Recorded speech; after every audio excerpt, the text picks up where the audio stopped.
Hello மக்களே, வணக்கம். இது வந்து இருக்கிறதுலே, அதாவது 50 காசுலேயே குட்டியோண்டு காயினு. இந்த காயின் தான். இது 25 காசு சைஸில் தான் இருக்கும். ஆக்சுவலாக இது வந்து என்னென்னா 2011 16 வரைக்கும் மின் பண்ணியிருப்பாங்க. நடுவில் கொஞ்சம் ஏஸ் விட்டு விட்டு தான் ஃப்ரெண்ட்ஸ் மின் பண்ணியிருப்பாங்க. இது என்னென்னா, நீங்கள் வந்து ஆக்சுவலாக பார்த்தீங்கன்னா, இது வந்து இப்போ ஹோல்சேல்லே பார்த்தீங்கன்னா ஒரு 25 காயின் 50 காயின் வாங்குறீங்கன்னா அதுவே வந்து ஒரு 2 ருபீஸ் 3 ருபீஸ் வந்துடுது. பட் ரீட்டெயிலாக நீங்கள் வாங்குறீங்கன்னு வச்சுக்கோங்களேன், ஒரு 5 காயினு இல்லை ஒரு 10 காயினுக்குள்ளே வாங்குறீங்கன்னா கண்டிப்பாக 10 ரூபாய்க்கு மேலே தான் இதை சொல்லுவாங்க.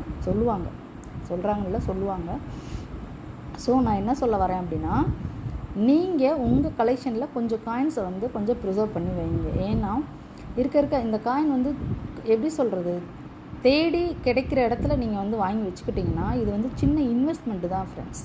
கண்டிப்பாக பின்னாடி இதுக்குன்னு ஒரு வேல்யூ வரும். ஸோ நீங்கள் வந்து வாங்கி ப்ரிசர்வ் பண்ணி வச்சுக்கோங்க. தேங்க்யூ ஃப்ரெண்ட்ஸ், தொடர்ந்து சப்போர்ட் பண்ணுங்கள். தேங்க்யூ.